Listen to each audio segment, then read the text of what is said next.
दोस्तों, सोचिए जरा, 1 साल बाद आप अपने सच्चे प्यार से मिले और वो आपको देखकर ऐसे इग्नोर कर दे जैसे आप उसकी जिंदगी में कभी थे ही नहीं।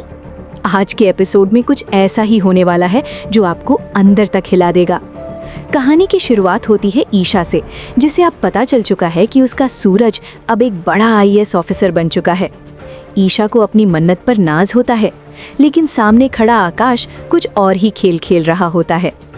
ईशा जब आकाश को ये खुशखबरी सुनाती है तो आकाश गुस्सा होने के बजाय मुस्कुरा देता है और कहता है, मैं तुम्हें तुम्हारे पुराने प्यार से मिलवा देता हूँ। बस यहीं से शुरू होता है असली गेम। आकाश बताता है कि शहर में सूरज के स्वागत के लिए एक ग्रैंड पार्टी रखी गई है, जहां ईशा और आकाश दोनों को इनविटेशन मिला है। ये सुनते ही ईशा की धड़कनें तेज हो जाती हैं।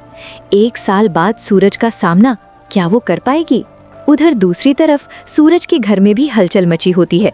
जब ताई माँ उससे पूछती हैं क्या उस पार्टी में ईशा भी आएगी, तो वही सूरज जो कभी ईशा के नाम से पिघल जाता था, आज पूरी तरह बदल चुका होता है। वो कुछ नहीं बोलता, बस बात टाल देता है। शाम होती है और पार्टी शुरू होती है। ईशा वहां पहुंचती है और उसकी नजरें सिर्फ एक ही शख्स को ढूंढ रही होती है, सूरज। तभी सूरज की एंट्री होती है। पूरा माहौल बदल जाता है। 1 साल में सूरज पूरी तरह बदल चुका है। पावर, एटीट्यूड, सब कुछ अलग लेवल पर। उसकी नज़र ईशा पर पड़ती है। ईशा की सांसें रुक जाती हैं। उसे लगता है कि सूरज उसके पास आएगा, लेकिन सूरज उसे पूरी तरह इग्नोर करके आगे बढ़ जाता है। ये देखकर ईशा अंदर से टूट जाती है। लेकिन असली दर्द तो तब शुरू होता है जब सबके सामने ताई माँ ईशा को ताने मारती हैं। और फिर स्टेज पर खड़ा सूरज एक ऐसा भाषण देता है जो सीधा ईशा के दिल को चीर देता है। वो कहता है, भरोसा कांच की तरह होता है, एक बार टूट जाए तो कभी नहीं जुड़ता। और ये सुनकर ईशा समझ जाती है कि सूरज अब उससे नफरत करने लगा है।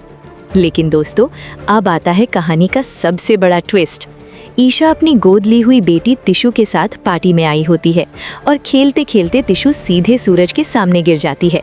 सूरज उसे उठाता है, प्यार से उसकी मदद करता है और पूछता है, तुम्हारे मम्मी पापा कहाँ हैं? तिशु उंगली उठाकर इशारा करती है, सीधे ईशा और आकाश की तरफ। और यहीं पर सूरज को लगता है सबसे बड़ा झटका। अब सवाल ये है, क्या सूरज इस सच्चाई को समझ पाएगा? क्या ईशा और सूरज के बीच की गलतफहमियां खत्म होंगी? कमेंट करके ज़रूर बताना कि आप क्या सोचते हैं। और ऐसे ही लेटेस्ट टीवी सीरियल अपडेट्स के लिए सीरियल सोसाइटी को अभी सब्सक्राइब करना बिल्कुल मत भूलना। मिलते हैं अगली एक और धमाकेदार वीडियो में।